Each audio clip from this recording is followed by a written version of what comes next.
Welcome to the third class of this course, which I am calling the Knowledge Industry. We are, of course, reading chapters from The Constitution of Knowledge by Jonathan Rauch, who joined us last week. Today, you are reading chapters 5 and 6, and you can see the titles of those chapters now. The way it's worked out, I'm actually going to speak a bit more about chapter 5 compared to chapter 6, but I do want to provide a fairly comprehensive account of what Jonathan Rauch argues in that sixth chapter as well.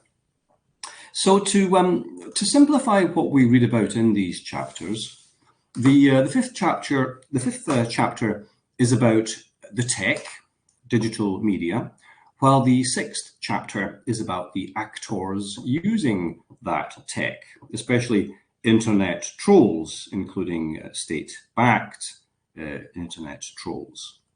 What gets revealed in these chapters is that an alternative to the knowledge industry has sprung up.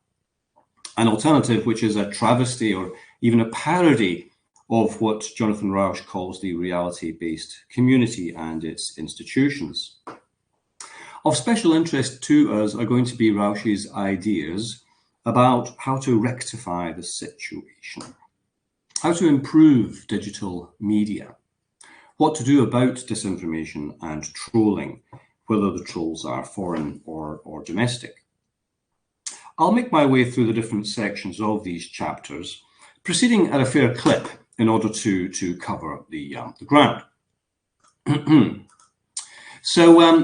Chapter 5, in the opening untitled section, Jonathan Rauch returns to US history, and this time to the Articles of Confederation, and how the founding fathers realized in this late 18th century period that a stronger constitution was going to be necessary.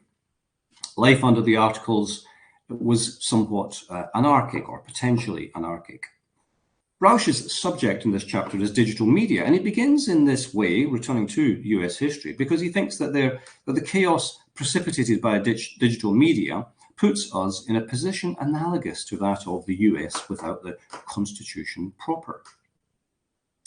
I'll read only a selection of the quotes taken from different sections of these chapters and reproduced in my slides. If I don't read a long quotation out, just pause the video if you want to linger over the detail.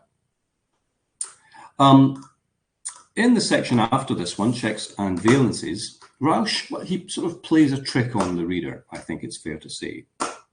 He describes a situation in which misinformation spreads like wildfire. Is it the world of the digital human that he is describing?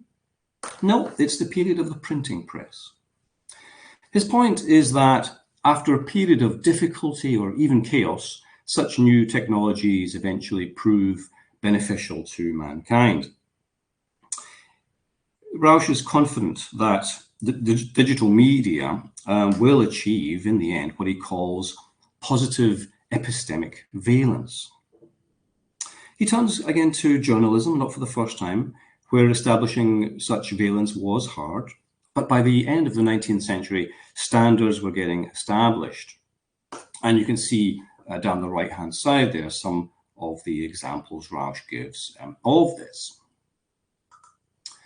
The next section in this chapter is called Flipping the Pumps. Here Rauch rehearses a by now very familiar account of the relation between digital media and truth dissemination. In short, such media is bad at disseminating truth. He builds up a contrast between older legacy media, which depended on ad revenue, and of course the newer digital media. There is a difference he insists.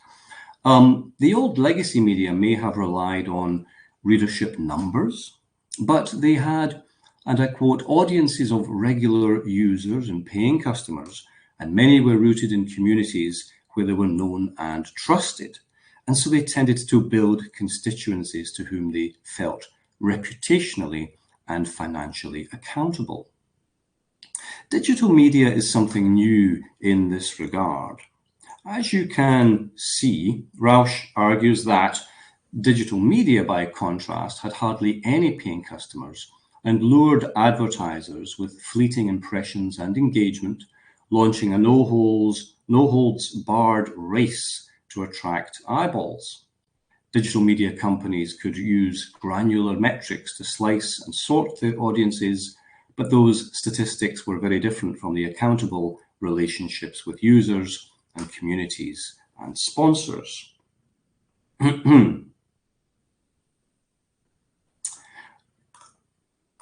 Moving on to the next four sections, in actual fact, of this particular chapter. You can, as you can see, over the course of the next four sections, Rauch advances a damning critique of digital media, highlighting four harms it is responsible for. You can see those down the right-hand side there. It hacked our brains, it splintered reality, it ran liberal science in reverse, and it acquired a business model. Although we'll turn to exactly what the harm in that context is in just a moment. So going through these one by one, in this outrage addiction, the first of these four sections, in this very rich and thought-provoking section, Rauch explains how the collective expression of outrage online, typically against an undeserving victim, involves enhancing one's social status in one's social group. Although, as he also clarifies, we shouldn't necessarily think of such behaviors as freely chosen, as they may be compulsory, again, within the confines of our online group. So first, it hacked our brains, suggests Rauch. Next, it splintered reality, he argues. A couple of years ago, the author James Ponivojek wrote a book called Audience of One. In it, the author charts the arc which took us from the golden age of TV in the US and the concept of the least objectionable program, which could garner the biggest primetime audience, to Trump and the world of Twitter, where each of us can access a bespoke media environment. Rauch is interested in the contrast between this audience of one world and the constitution of knowledge. And he says the following: the constitution of knowledge seeks to force every subjective world, every social bubble, into contact and conversation with other subjective worlds and social bubbles, creating a reality-based community. By contrast, digital media drive information consumers towards solipsism, the daily me, as some have called it. As the political scientist David C. Barker has said, the marketplace of ideas was supplanted by something more like a marketplace of realities. So, harms of digital media. Moving on to the third one. And he'd referred to this as digital media running liberal science in reverse. You can see here his damning verdict on digital media when compared to the operations of the reality-based community. Under the heading of accelerating untruth, we read about how digital media rewards instantaneity and impulsivity, and how it rewards emotion, how it promotes ad hominem attacks, how we can hide behind anonymity when using digital media, and how such media elevate amateurism and celebrity. A damning verdict indeed, which is the sort of the third harm he goes through in this chapter. Moving on to the fourth of these sections, which I see as very much a separate part of this chapter. And still speaking of digital media, Rauch goes on to discuss the business model acquired by digital media. Here he argues, as you can see, that the new bigs, that's Google and Facebook and so on, were more efficient at converting information into dollars than, say, a reputable statewide paper, such as the Arizona Republic was in its day. And they could move content in quantities and at speeds which mocked traditional media, but with a crucial difference. They trafficked in information, not in knowledge, and in content rather than truth. They monetized eyeballs and clicks without pausing for reality checks, so that virality and profitability were a closed loop. The economic advantage of real news vaporized. But this section is not simply about how digital media acquired a business model. As the end of that quote suggests, it's also about how this model bankrupt real news. And that, of course, I think is the fourth and final harm to consider here. Second quotation from that section, Rauch says, like the advancing Sahara, news deserts engulfed one community after another. The trend showed few signs of stabilizing. By the early 2020s, high-quality news was struggling to stay in business, while opinion, outrage, derivative boilerplate, and digital exhaust, personal data generated by internet users, enjoyed a thriving commercial market.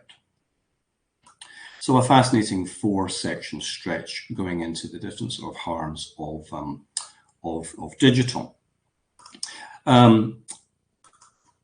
Next of all, in this chapter, we read a fascinating section about Wikipedia. And Rauch, he really lauds the successes of Wikipedia in this chapter. He sees Wikipedia as something of an outlier, and for that reason, something that we can learn lessons from. Perhaps digital media can partially be reformed along the lines of different features of Wikipedia.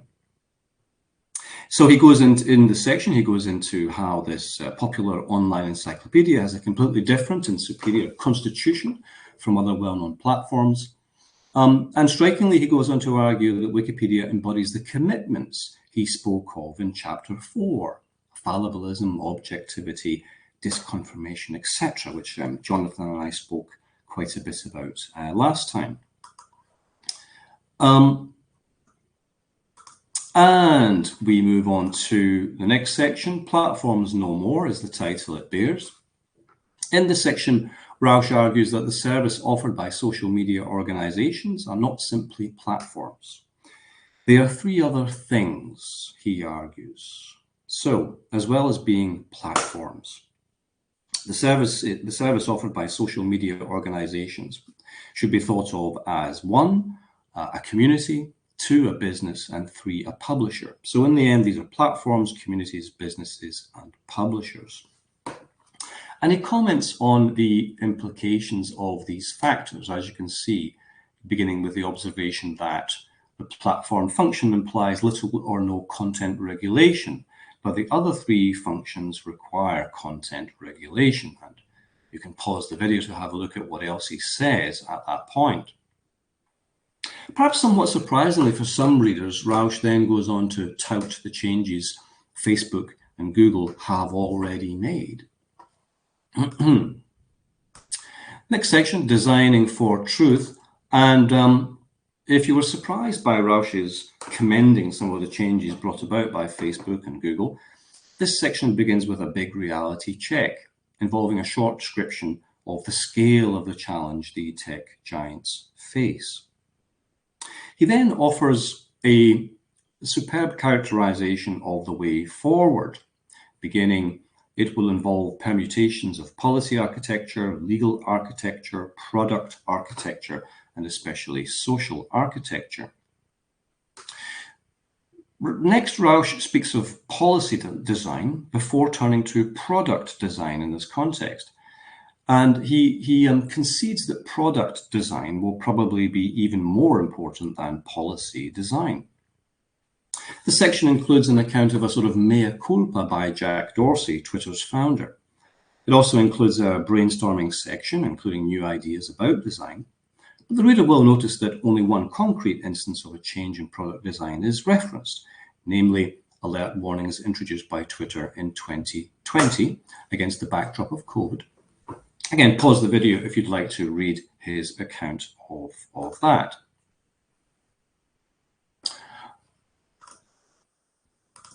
Moving on to Internet 3.0, Rauch has spoken about the importance of policy design and product design, but he's of the view that institutional reform will prove more important than either of those two when it comes to updating and improving digital media. The age of Internet 3.0 is proving to be an era in which platforms, or at least the important ones, begin adopting institutional trappings, Rauch argues. He goes on, Internet 3.0 is the iteration in which designers begin crafting epistemic standards and norms. If I can pick up the argument where Rauch begins to speak of fact-checking, which is something he turns to in this section. In effect, Rauch asks the questions, what is the institutional solution to the problem summed up in the questions, what is a fact and who decides? He's encouraged by the proliferation of fact-checking organizations which have cropped up, beginning with Brooke Jackson's factcheck.org. In 2015, he tells us, under the auspices of the non-profit Poynter Institute, fact-checkers created their own professional society, the International Fact-Checking Network, which, and I quote, promulgated a code of ethics, conducted training, connected members, held conferences, and certified organizations which met its standards. Calling this a hub, Rauch speaks of the fact that he sees great potential in this hub. As you can see, he says that hub in turn plugged into social media giants like Facebook, Google, and YouTube, which turned their algorithms and search engines to favor fact-checked information. By linking the social networks to the fact-checking network, the digital media giants could start tilting their platforms toward truth. Perhaps even more significant, once the fact-check organizations had formed a global network, they could identify and evaluate new claims faster than before and with less duplicative effort. And they could combine their fact checks into a database of verified claims and known falsehoods. As their library of fact checks grew, they began sorting and coding the items so that computers could read them and distribute them automatically. So quite a sort of positive take on this kind of burgeoning Internet 3.0. And this is the final section in this fifth chapter. It's interesting that Rauch stops short of advocating a proper regulatory body here, and he stops well short of a government-approved regulatory body, like the ones many countries have for broadcasting and telecommunications. Is such a regulator really such a bad idea, I wonder? More importantly, it could also be argued that there's not enough in this chapter about product design, even if Rauch places a premium on it. After all, social media, for example, could look entirely different. It all comes down to design. Speaking to the Undivided Attention podcast, Tim Wu, who Rauch actually cites later on, argues that we need publicly interested tools. And what he says in connection with this, I think, is quite fascinating. On this podcast, the host asks Wu, if we learn the lessons of what created a publicly interested journalism or a publicly interested media, I feel like we need a publicly interested and humane internet again. And you can see Wu's response here, which I'll read in full because it's really fascinating. I believe very strongly that it is time for a new generation of tech tools that start from a very different place. This is partially your mission. He's talking about the Center for Humane Technology, but I'll just voice it. Why don't we have social media which has as its only goal trying to connect people in helpful ways? Its only goal. It's not also trying to resell you to advertising. It's not also trying to get you stuck on for as long as possible, but it really is working just for you to try to improve your relationships with the people who matter to you. Often people say, oh, you know, don't go to a stockbroker who works on commission. They'll just try and sell you a bunch of stuff. Go with someone who you pay, who try to figure out what is actually good for you. And Wu continues, that kind of thing in social media, and importantly, either a paid model or a public model like PBS or NPR, where they just start from a different position and where they're maximizing different stuff. It seems to me really urgently needed in our time. That's where it all starts from. Social media is a kind of obvious target. I also think our tools could be better designed to serve us, whether it's browsers or phones, you name it. I'm suspicious of anything that has two masters, that has some kind of other goal. And Wu there is really speaking about product design, and of course how much further we can go with it and how things could be arranged so much differently from the way that they are. And I think that supplements what Rauch says in a really interesting way. That takes us to the 6th chapter. I'll just crack on. And of course, here we move from bad tech to bad actors. In the openings of untitled section, Rauch provides us with a remarkable instance of a time when a fake news story went viral and we entered the twilight zone. Later in the chapter, we will learn that this was actually a story emerging from Russia. You can see his account of it here, and pause the video if you would like to read it now. We move on to what if you could do anything, first main section of this chapter. So here Rauch approaches his main subject, troll epistemology, by comparing political and epistemic realms once again. He begins by speaking of how the founding fathers often expressed anxiety about how sociopathic behavior could undermine the republic. Rauch suggests that when speaking of such a figure, Alexander Hamilton might well have had Aaron Burr on his mind. Aaron Burr, who you will know from the musical, if you didn't know him before. But Rauch's concerns are, again, epistemic. What of epistemic sociopathy, he asks. And his answer is that, yes, that is most certainly a threat as well. Rounding off his train of thought, he turns to trolls, saying what you can see on this slide. Digital technology and social media forged not one platonic ring of impunity, but an infinite number wielded by anonymous swarms. When the swarms connected with powerful state actors, first abroad and then in the person of the President of the United States, troll epistemology, a disaggregated, digitized, and often demented form of disinformation, rose to power. Ouch. Moving on to the next section, something new, trolls and shitlords. Nice title. What is the point of troll behavior? Rauch asks. He floats a few ideas. It's about having fun. It's about advancing the political agenda of the right. It's about profit. Fourthly, Rauch argues, and I quote, the trolls' tactics hinted, though, at an even deeper agenda, an attack on knowledge itself. As the troll manual said, the idea is to stack up so much doubt, emotional appeals, and circumstantial evidence on top of facts that we create a landslide of anti-Hillary sentiment that permeates through society. And moving swiftly on to the next two sections, the fire hose of falsehood and disinformation is power. If I can speak of these two sections in the same breath, we turn here to what Rauch calls state-sponsored trolling. And there is lots and lots about Russia in these sections.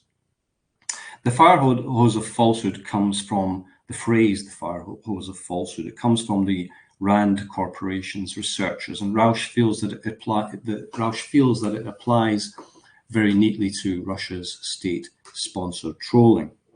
He's interested in the effects that such trolling has on the citizens of the target country, without explicitly referencing Pomerantsev's now famous book, although he speaks about him in the next section.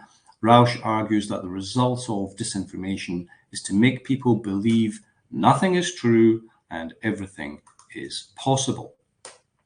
As you can see in the quotation from the chapter I've chosen, the chapter's subtitle, Flood the Zone with Shit, comes to us courtesy of Steve Bannon.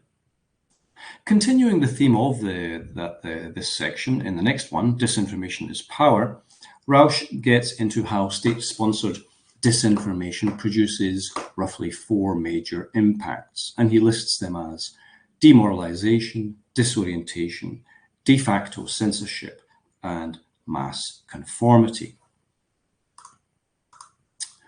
The next section has the title The Most Superior Troll. No prizes for guessing who that is. Here, Rauch segues back to Trump, advancing the argument that Trump has been trying to apply Russian disinformation tactics in the US to great effect, despite the challenge, says Rauch. And I quote, Putin himself might have envied Trump's achievement, as between the two of them, it was Trump whom historians would rate the great innovator, for he had figured out how to adapt Russian-style disinformation tactics to American politics. No easy task. Pause the video now to read Rauch's account of how people wound up feeling partially demoralized in the period owing to the troll epistemology of the right. Rauch then turns to conservative media, and here he produces an analysis which will make for unwelcome reading for conservatives. The section starts with an account of how conservative media paved the way for Trump, and Rush Limbaugh is discussed. But the section then hones in on how conservative media has been drifting away from the reality-based community. Drawing on Pew Research, Rauch piquantly discusses how conservatives get an enormous amount of their news from one conservative source, Fox News, how they rely on news from what Harvard researchers have called the far right rather than center right or center, and how they consume more fake news than those on the left.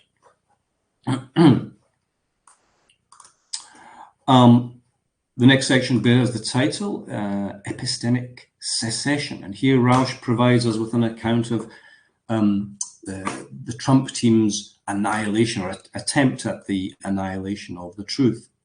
This is also an analytical section about cults and how cult members behave, although everything loops back to Trump and his supporters. The first iteration of the Trump cult, the first presidency, culminated in the storming of Congress, of course, and you can read what Rauch says about that here, again, by pausing the video if you would like to do so. Before proceeding to the last section in this chapter, it'll be useful to zoom out a bit. The situation Rauch is describing is worrying, to put it mildly. The reality-based community is resilient and remains fully functional, which means that new knowledge gets created, court procedures guarantee natural justice, and journalism, by and large, does a good job. But these domains operate in a world deluged by disinformation spread by astonishingly sophisticated digital media and its users. And let's face it, viewing figures for fake news stories far outstrip the readership of scientific journals. Is the situation hopeless, one might ask? Cause for alarm, yes. Cause for fatalism, no, says Rauch in this section. And much of this chapter is dedicated to why defeatism is not at all warranted. Different sectors of the reality-based community rose to the challenge after Trump's election. An impressive rearguard battle started to be waged. Rauch, as you can see, says, academic centres and non-profit organisations sprang up around the world to track troll networks and alert governments and social media companies to threats. Schools began teaching media literacy, showing students how to distinguish fake news from the real thing. Journalism schools made sure that graduates learned how to detect fake sources and doctored images. public education, though no silver bullet, seemed promising. And it was not just professional journalists and scientists who rose to the challenge. Rauch also contends that the public at large seems to finally start to recoil from troll epistemology. Just to add one last thought, while Rauch makes it crystal clear that denying the reality and efficacy of disinformation is for the birds, as a fictional character once put it, we should also make sure that the idea of disinformation does not fall foul of what is not now called concept creep. After all, concept creep might easily affect our understanding of disinformation. A recent case is quite telling. The Global Disinformation Index is a not-for-profit which provides information to companies that want to advertise their products online, especially on news websites. It is the job of the Global Disinformation Index to keep track of which news websites are peddling disinformation. The idea is that a company will get guided to reliable news websites where ads can be placed. Websites which pose no risk to brand safety, as they call it. But it has recently come out that the GDI is perhaps guilty of concept creep when it comes to disinformation. The British online news website Unheard reported on this after they discovered that their attracting very little in terms of ad revenue was down to their being put on a so-called dynamic exclusion list by the GDI, the Global Disinformation Index. Unheard reports that after initially sticking to a defensible definition of disinformation, the organization rather bizarrely came up with a new definition of it, which is thoroughly suggestive of concept creep. And as you can see on the screen there, their coverage of it suggests that back in the beginning in 2018, when this not-for-profit started up, they defined disinformation as deliberately false content designed to deceive. But more recently, they've broadened the definition to encompass anything that deploys an adversarial narrative. So it's a remarkable case, and it serves as a clear warning about the danger of our switching off our critical faculties when dealing with disinformation, especially in terms of how we define the phenomenon. Okay, that completes my speedy journey through these deliberately speedy journey through these two chapters. We have 1 week left, and on the screen you can see what we're reading for next time. It's the penultimate and last chapter of the book, and wonderful chapters they are. I hope that you'll have a chance to read them before next time, so that you can enjoy the lecture even more. That's all for this week. Tune in next time.